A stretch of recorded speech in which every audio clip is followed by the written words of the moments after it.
You're watching a Highwire Media podcast. Welcome to the True Crime Never Sleeps show. I'm your host, as always, Larry Elise. Today, we're diving into the cold case murder of 39-year-old David Carter. Before we do that, give us your thoughts on this case in the comments section below. And with that, let's dive right in. Now, today, we're speaking about the murder of 39-year-old David Carter. And you guys, this is just absolutely bonkers. I actually heard about this case when I was doing a nightly binge of unsolved mysteries. There's an episode, I think it's called Body in the Bags or something like that, and I was on the border of falling asleep, and then I started hearing the details and was jolted awake. Over the course of 2 weeks back in 2018, David's dismembered body was found tossed along a stretch of I-75 in Ohio, hundreds of miles from where he had been reported missing in Michigan. It's obvious from the get-go who was likely responsible, but once a warrant was put out for their arrest, police realized that this person had fled, and despite being on the FBI's most wanted list and the efforts of numerous agencies, this person is still at large, meaning that David's family has had to go years without any justice and with the fear that this person could harm someone again, which is a huge possibility. Exposure is everything, so keeping the story out there, keeping out the name and the photo of the person responsible is crucial. So let's get into the details and hopefully get David justice.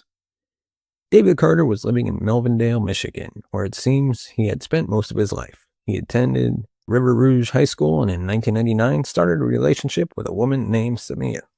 Together they had a little boy named DJ. Now David had always been a great guy, according to those that knew him, but having a son seemed to just make him that much better of a person. His whole world revolved around DJ and raising him to be a good man, while setting the best example that he could. David's sister said that David was her best friend. He gave the best advice. He took pride in everything that he did. He was very kind. He was an amazing dad, a business worker, a hard worker. He did everything to the fullest. He was working in a manufacturing plant for an auto supplier full-time, and he also owned his own clothing line called Lavish Habits. So he was always working, always progressing, and everyone respected this about him so much. Even with all that was going on, he juggled his personal life beautifully as well. His son DJ loved football. That was like his favorite thing, so David made it a point to volunteer as a coach with the Melvindale Junior Football League.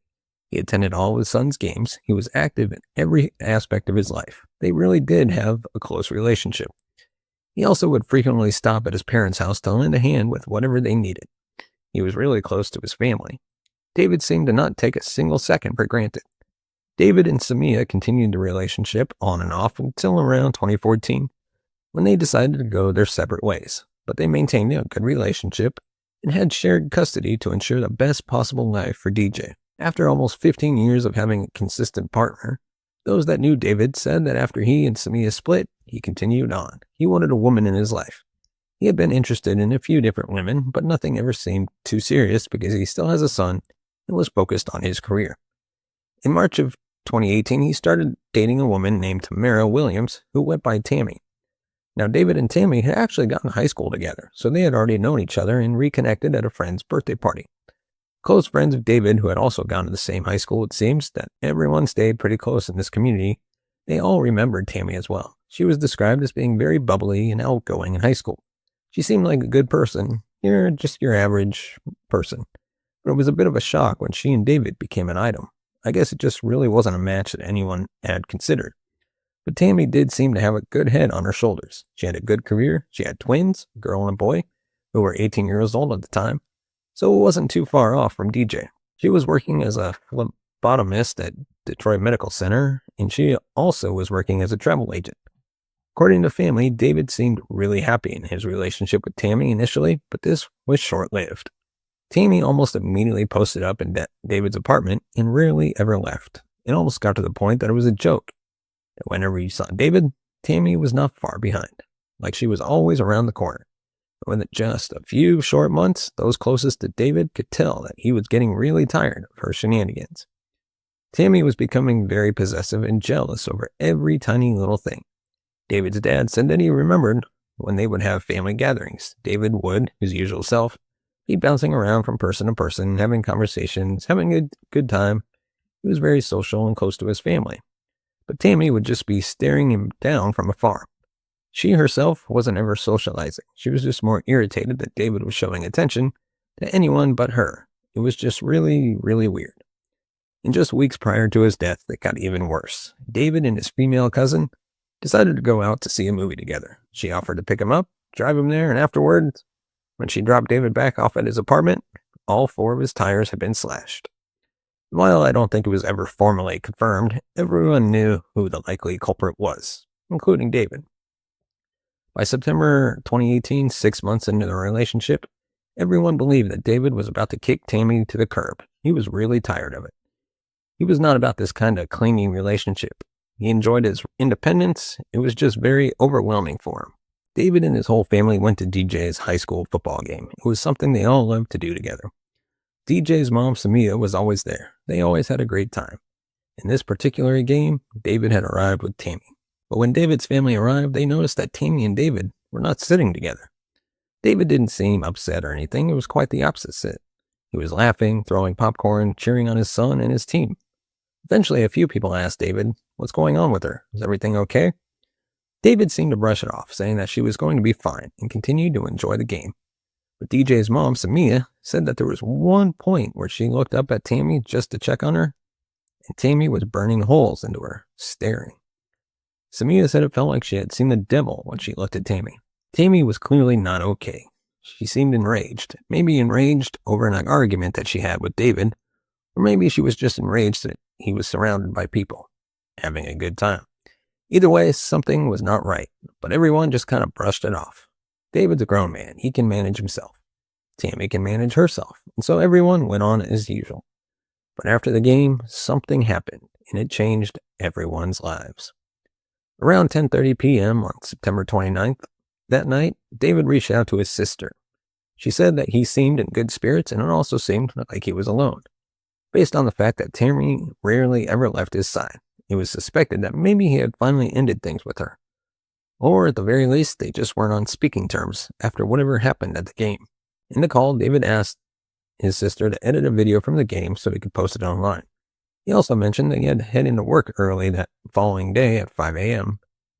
Just like your average conversation, they then said their goodbyes. And this was the last time anyone spoke to David. So then on the next day, Sunday rolled around, and David never ended up showing up to that 5 a.m. shift. His coworkers and managers all knew that this was not like him. One of his coworkers had worked with him for almost 20 years at this point and had never seen David. No call, no show. Plus, this particular shift was supposed to pay triple time, and David would never miss that unless it was an emergency. So they figured something was going on and that he would likely show up to his next shift. But things just kept getting weirder. Later that day, Samia and DJ ended up getting a strange text from David's phone. He was supposed to have DJ over that night. It was a weekend tradition that they had, but in this text, David said that DJ couldn't come over. He claimed he thought he had a cold and had been getting over it, but now he was just nonstop vomiting and so sick that DJ couldn't be there. So DJ, understandably, tried to call his dad and check on him after hearing this information. But David wasn't answering the phone. DJ texted him and said, "Hey, I'm trying to call you." David texted back right away, claiming that he was so sick he couldn't even talk on the phone. This was definitely strange, but no one had any reason at this point to not believe what they were being told. They were just trying to work their way around it the best they could. DJ eventually ended up heading over to his dad's apartment anyways. He had a few things there that he needed to pick up before the week started, and he figured it wouldn't hurt to check on his dad in person, especially since he was claiming to be so sick he couldn't even be on the phone. When DJ arrived, it was weird. As DJ was hopping out of the car, he noticed Tammy. Tammy was taking trash to the dumpster. They both saw each other, locked eyes, and the moment they did, Tammy turned around and booked it back to the apartment. DJ thought, okay, that was a little weird, and he ended up getting to the door just after her. Of course, he was expecting it to be unlocked. They had just locked eyes. Tammy had seen him. There was no other reason that DJ would be there other than to go to his dad's apartment, where he also lived part-time. But Tammy, for some reason, had locked the door behind her. So again, DJ thought, okay, that's weird, but whatever, I got a key.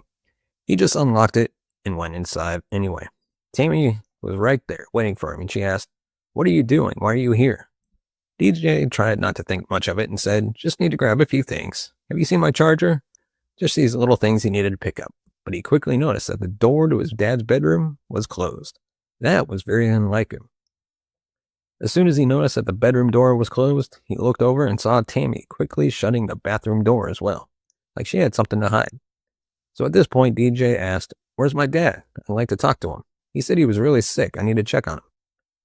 But Tammy said, "Oh, he's not here. He just went on a walk." Now, DJ said, in hindsight, this made absolute no sense. David, in his text earlier, claimed he was so sick he couldn't even be on the phone, basically stuck in the bathroom.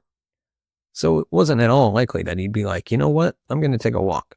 But at that time, DJ, he's only 16 years old, brushed off. So he left. David failed to show up at work the following day, Monday, and again on Tuesday. At this point, one of his close friends and coworkers was seriously concerned. It was one thing for David to miss one day. That was already odd enough. But 3 days, and no one could get in touch with him. Something was very wrong. When his family heard that he had missed these 3 days of work, especially after the odd experience with Tammy at the football game and the strange way she acted at the apartment on Sunday, they frantically called his phone, praying that he would answer and that this was all some big misunderstanding. But David's phone was going straight to voicemail, just another odd thing to add to the list. So they called the one person who never left his side, Tammy. She had spent every single day with him over the last 6 months without fail. She never left his apartment unless she had to work. She had to know where David was, or at the very least, be able to explain what was going on. But Tammy claimed that she hadn't seen David or spoke to him since that Sunday when DJ came over. That wasn't sitting right with anyone. Not only did this completely go against Tammy and David's pattern and history in their relationship, but Tammy didn't seem concerned whatsoever. So, David's sister and her husband decided to go and check David's apartment themselves. Maybe he was sicker than they thought. Maybe he needed help. There were a lot of things running through their minds. When they arrived, they immediately noticed that David's car was still in the parking lot. So he hadn't gone anywhere, but when they knocked on his door, there was no answer. Eventually, they decided to grab the handle just to check, and David's door was unlocked. David's sister knew her brother so well. He was a creature of habit. He was always concerned over safety. He was always making sure his apartment was locked, so she knew at this point something wasn't right. She called her dad and Samia and asked them to come to the apartment because they did not feel comfortable going into David's apartment alone. When everyone arrived, they all kind of got together and prepared themselves to go inside. And right away, they got confirmation that something awful had to have happened. David was a very clean person. His sister described him as being a neat freak. Everything in his apartment had a place. Everything had to be in order. But his apartment was in a state of disarray. There were balled up sheets that looked like they had been cleaned or whatever, and then just shoved into the linen closet. His room was a disaster. David's bed was unmade. The closer they looked, the more horrifying things became.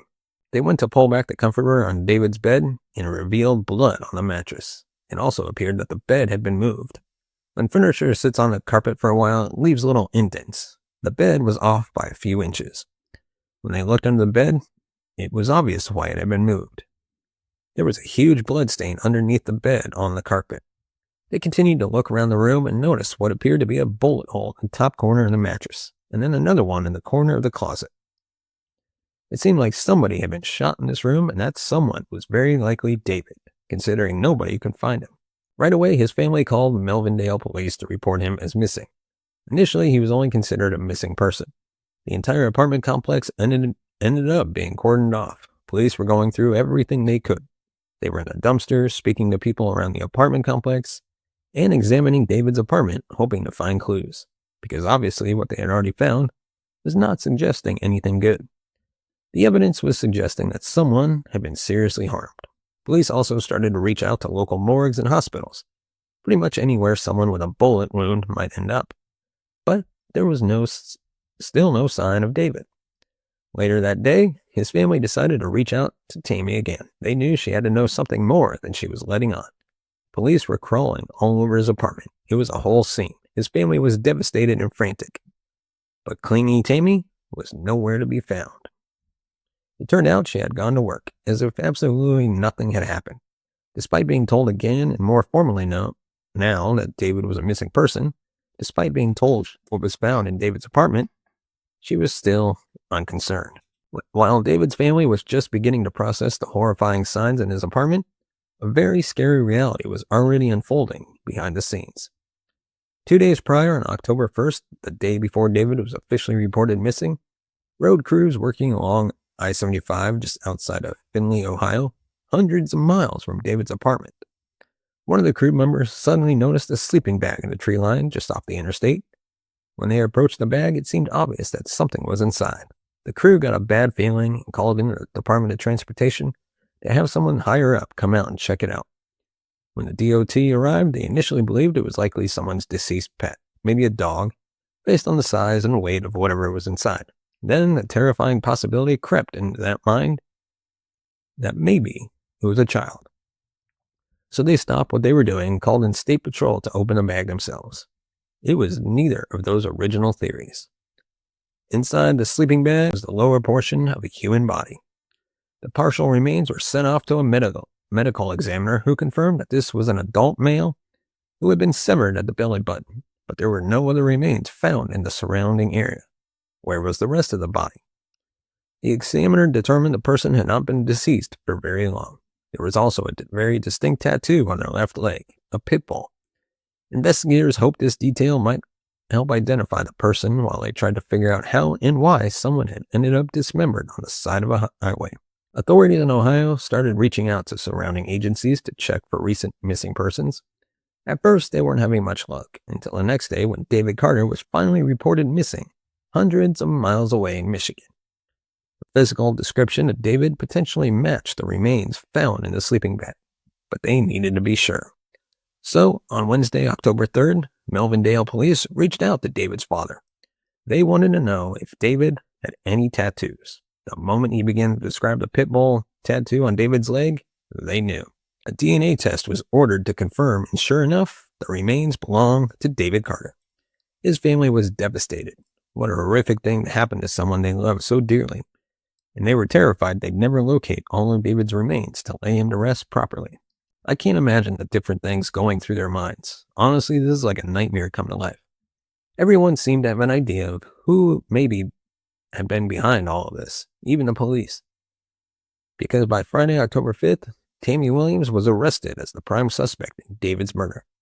Authorities had heard about the strange encounter DJ had at the apartment, the history of Tammy and David's relationship, and the fact that the woman who refused to be away from David for 6 straight months suddenly wanted nothing to do with him when he turned up missing and dismembered. But Tammy wasn't talking. Melvindale police had her in custody for 3 days, hoping she would crack, or they'd be able to gather enough evidence to formally charge her. I have looked and looked, but I've not been able to find any information on what she did or didn't tell the police.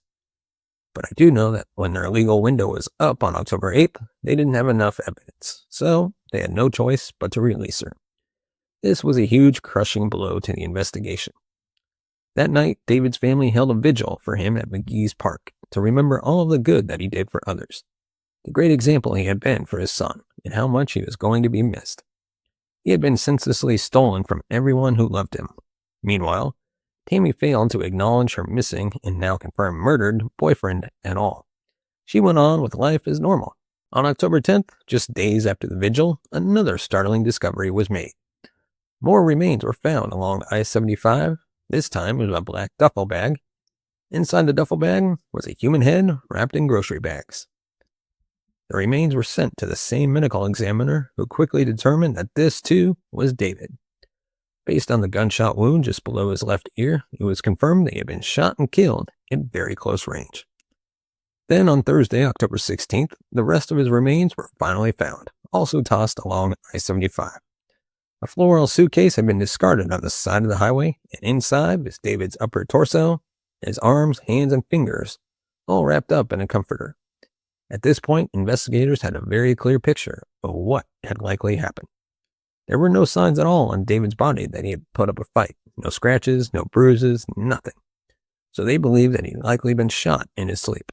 They also considered the possibility that he had been drugged to ensure he wouldn't fight back. Toxicology did come back showing that he had an antihistamine in his system. However, authorities didn't go into more detail or confirm whether it was a large or suspicious dose, just that it was present. Based on all the evidence collected so far, here's what authorities and David's family believed happened. David likely argued with Tammy on the way to his son's football game on Friday, September 28th. His family believes that after the game, David decided to cut things off with Tammy and kick her out of his apartment. enough was enough. That was the last straw. That's probably why she didn't seem to be there when David was on the phone with his sister the following night. However, Tammy had a key and clearly had the jealous mentality of, if I can't have him, nobody can. It's believed that Tammy let herself into David's apartment late that Saturday night or early Sunday morning and killed him as he slept. At that point, she likely realized she would have to dispose of his body somehow. But David was over 6 feet tall, about 6'4", and nearly 200 pounds. He was a big guy, and Tammy was not going to be able to casually get his body out of the apartment. So she decided to dismember me. Or him, excuse me, not me. My bad. Which honestly makes me want to vomit. According to the medical examiner, something along the lines of a kitchen knife was used, meaning it likely took her hours. So in all that time, not once did she stop and think, I am doing something awful, so heinous, I should stop. No, she just continued on, and all of her actions afterward strongly suggest that she does not care about what she did. She was only worried about protecting herself. Tammy then tried to make sure that no one came over to see what she had done. She texted both DJ and Samita telling them David was extremely sick. So when DJ came over anyway, it likely shocked her, which is why she reacted the way she did. This woman was able to stare David's son in the face and lie about his whereabouts, likely with David's body in pieces in the next room, knowing that she had just taken a father from this young man, his favorite person in the world. Police believe that after this, Tammy took a long drive over state lines to try to throw off the inevitable investigation. And it was working for a little while. Authorities needed more evidence. They had to continue their investigation to try and get enough to arrest Tammy formally. Meanwhile, David's family came together with friends to hold a memorial. David had been such a huge part of so many lives, and he had been so brutally ripped away from all of them. His son DJ was only 16 years old at the time. Can you imagine having to hear something this awful had happened to someone you love, and then knowing that you stared the monster behind it in the face immediately afterwards?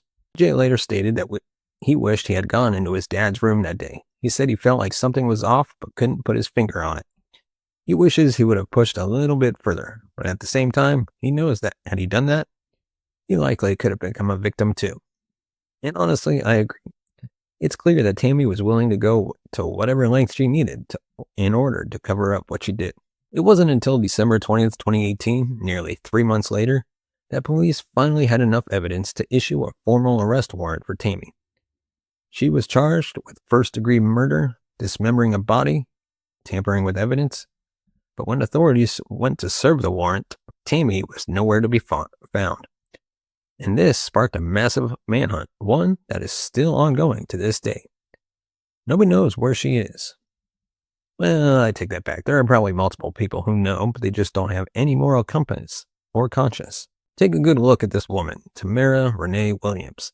Police say she murdered and dismembered her boyfriend in Melvindale and then scattered his remains all along I-75 in Ohio. Now the marshals are calling on the public for help tracking her down. David Carter Jr., just 16 years old, said in an interview, quote, "That hurts because I thought he was going to be there my whole life. I really miss my dad. I love him a lot. He was my hero. True hero." The Carter family had been completely fooled by Tammy. They thought she loved David just as much as they did. Well, maybe she loved him a little too much. Someone in the family said they never thought Tammy would be capable of killing someone. They had accepted her as one of their own. Nobody deserves what she did. We love you as a family. We took you in. She was a travel agent. She was also a Freemason. The family hoped that the members of the Masonic community would help turn her in. So police began to trace her steps. They wanted to go back through the final days and weeks, try to figure out where she went, and hopefully find her current location. Unfortunately, they discovered Tammy had quite a head start. By January, authorities found that Tammy had fled back in mid-October, specifically on Tuesday, October 16th, the day police found the final parts of David's body. That same day, she traveled to Ann Arbor, Michigan, withdrew a large amount of cash from a local ATM. Some sources say she used multiple ATMs, then went out for dinner and drinks. Surveillance footage shows her sitting alone, enjoying her meal, completely unbothered. She was calm, casual, just living life, knowing what she had done and knowing she was about to become a fugitive. It is shocking how some people can just continue on like this, showing zero remorse or empathy. That night, she checked into a hotel in Ann Arbor. The next day, Wednesday, October 17th, she got on a train from Ann Arbor to Chicago, where she transferred to another train bound for Penn Station in New York. She arrived in New York City on Thursday, October 18th, and was tracked to Brooklyn, where she checked into the Neptune Motel, paying in cash. It's believed that she had booked it in advance. Up until that point, she had been using her legal name and IDs, so it was fairly easy to follow her movements. But on Friday, October 19th, surveillance captured her leaving the Neptune Motel, and from there, the trail goes entirely cold. No more footage, no bus, train, or flight records, no further ATM withdrawals, no rideshare pickups, nothing. After Tammy was seen leaving the Neptune Motel on Friday, October 19th, 2018, the trail went cold. There have been no confirmed sightings, no records of her getting on another train, plane, or bus, no credit or debit card usage, no more use of her name or ID. It's like she vanished into thin air. Authorities searched high and low. They frantically tried to pick up her trail again, but it was going nowhere. According to investigators, Tammy's family was not cooperative. They claimed they had no knowledge of her whereabouts and didn't help her run. But the marshals strongly questioned that. We saw how easily traceable she was for the first few days from Michigan to Brooklyn, and then suddenly, nothing. That tells investigators that someone stepped in and began helping her from that point forward. Maybe she changed her name, started using a fake ID, or began paying cash only. But like authorities have said, that can only last for so long. Eventually, the cash runs out. Eventually, something has to change, and when it does, that's where mistakes can happen. By September 2021, the speculation that Tammy's family was helping her grew stronger. That's because Tammy's mother, Verdine Day, ended up being charged and convicted after embezzling $200,000 from the Detroit Firefighters Association, where she had been the treasurer. Authorities announced that they strongly believed some of that money was given to Tammy to help her stay hidden. Yet still, no one was talking. One heartbreaking aspect of this case is how completely Tammy was able to embed herself into David's life and be embraced by his family. David's sister recalled, "Someone able to meet a family, spend time with you, she was very, very obsessive over my brother." Tammy had no criminal history prior to this. She had been David's girlfriend for just 6 months, and she was always by his side until the moment he vanished. As soon as police were onto her, Tammy took off. The Carter family's worst fears were realized, and Tammy had disappeared without a trace. After Tammy disappeared, the marshals put all hands on deck in a worldwide fugitive hunt. Tammy had a large network of friends and connections, especially through the Order of the Eastern Star, an affiliate of the Freemasons. The marshals believe this network may be unknowingly helping her, not realizing she's a wanted fugitive. Tammy also has a history of working as a travel agent and is known to frequent other countries. That makes tracking her even harder and more urgent. The U.S. Marshal Task Force continues to ask for the public help. Tammy is considered armed and dangerous, as the weapon used in David's murder has never been recovered. They fear that she could get into another relationship, potentially harm someone again, be around someone completely unaware of what she's capable of. Those who know Tammy have told authorities that she's the type of person who always needs to be in a relationship. She's not the kind to go long without a man in her life. And since anonymity is so important to her right now, it's likely that her relationships have been short-lived, which means there could be multiple men out there who have interacted with her since her disappearance. Men who may not have known who she really is. And that's why it's so important to keep her story alive. As of now, Tammy is 44 years old, about 5'5", weighed around 190 pounds when last seen, has brown eyes and naturally black hair, although she's known to wear wigs and change her appearance frequently. She may have changed the length or color of her hair, altered her appearance further, and be using a fake name. But the one thing that investigators believe will help identify her is her tattoo. Tammy has a large rose tattoo on her left shoulder, taking up most of her upper arm. It has heavy line work, making it difficult to cover completely. Even if she had it altered to cover it up, a tattoo artist would likely remember doing it. And that detail may be the thing that finally helps someone identify her. Tammy Williams is still out there somewhere, and while the trail may be cold, authorities know she can't stay hidden forever. She has to make a living. She has to pay for things, just like everyone else. Authorities believe it's possible that Tammy is working in the medical field in some capacity, as that was part of her previous employment history. However, they also consider that she could still be working as a travel agent. which honestly seems like the more likely of the two. It would be difficult to get into a medical job without valid IDs, licenses, or documents that could easily raise red flags. But travel agents can work remotely, and with her previous industry experience and connections, it's possible she's continuing in that role. The most disturbing part is that due to her experience as a travel agent, Tammy has connections around the world. Authorities believe that knowledge could have helped her flee the country undetected. And that is pretty terrifying. Unsolved Mysteries aired an episode about David's case in 2022 titled Body in Bags. That episode alone brought in nearly 100 tips. That just goes to show how important it is to keep sharing these stories. The more people who know, the more likely someone will come forward with useful information. You'd be surprised how often people in their communities where crimes happen have never heard of the case. There could be dozens of people out there who have seen Tammy, spoken to her, maybe even lived near her, and simply don't know who she really is. That's why spreading her photo is so critical.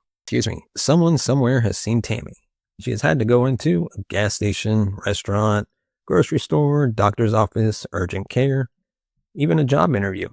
She's likely out there living some kind of life, maybe even a new one entirely.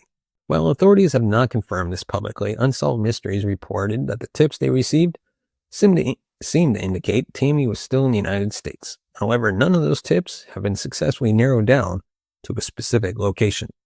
So while it's still possible she's still in the country, we just don't know. At this point, it feels like she could be anywhere. Authorities have also noted that Tammy had close ties to the Order of the Eastern Star, which is a chapter of Freemasonry. The connection could be playing a role in helping her stay hidden, but there's not enough public information to say for certain. David Carter's family has made numerous public pleas, even addressing Tammy directly. They've remained remarkably composed, far more gracious than she deserves, hoping she will eventually come forward. But the truth is, Tammy has successfully flown under the radar for over 5 years now. She's likely not hiding in a dark room somewhere. She's probably living an entirely new life, maybe with a new name, in a new city, with new people who have no idea what she's done. It's honestly pretty chilling to think about. So what can you do? I want to urge everyone, share Tammy Williams' photo. Share it on social media, text it to people, repost it. Do whatever you can. Get it circulating again. There is currently a $225,000 reward being offered for information that leads to her capture and arrest. You may think a simple share won't matter, but this is exactly what authorities are relying on right now. All it takes is the right person seeing her face, someone who recognizes her in a store, clinic, DMV, or a small community she's hiding in. David Carter's story should not fade away. His family is still fighting for justice, still living with the pain of knowing that the woman who murdered him is free.